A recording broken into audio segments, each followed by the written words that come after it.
everybody, I hope you're all doing great. Today I wanted to do a quick video on shoulder mobility, specifically the range of motion in the scapula, the shoulder blade, while rowing. So typically I like to have people do a full range of motion. I think you'll be able to see this. So when rowing, I want the scapula to go all the way forward, all the way back, all the way forward at the beginning, and then bring it back, and then bring the rest of the arm back. So typically that's what I have people do when I have them row. However, there are some people, and that gets the full range of motion in the scapula, the full retraction and protraction of the scapula, and works all those muscles underneath, the rotator cuff muscles. Now, there are some people that have a really hard time connecting with those muscles.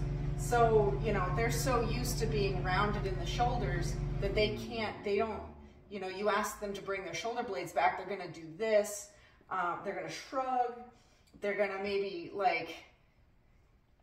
they don't have that muscle connection to actually roll their shoulders back and bring the scapulas together.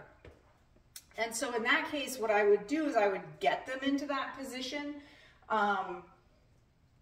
get them to feel what it feels like to be in that position. And then when they're rowing, I would keep them in that position. So if you're bent over rows, normally I would have people,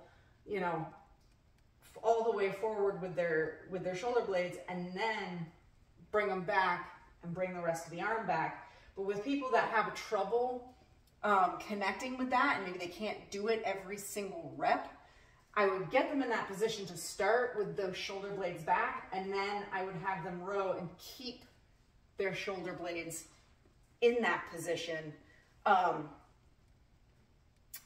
in order to not, because if you're rowing with your shoulder blades forward, you're increasing that forward shoulder. You're gonna make that forward shoulder even more pronounced if you work the shoulders in that position. So you really want, when you're rowing, you really want those shoulder blades back and together. I like to give the cue of down and back, shoulder blades in the back pockets. Those are usually good cues to get people to keep their back straight as opposed to rounded. Keep those shoulder blades together. So that's just sort of just kind of a really quick overview of, that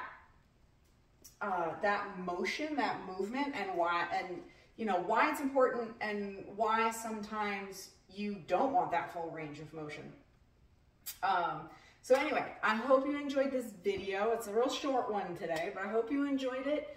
If you did, hit the like button, share it, subscribe to my channel, and I will see you all next week with all new videos.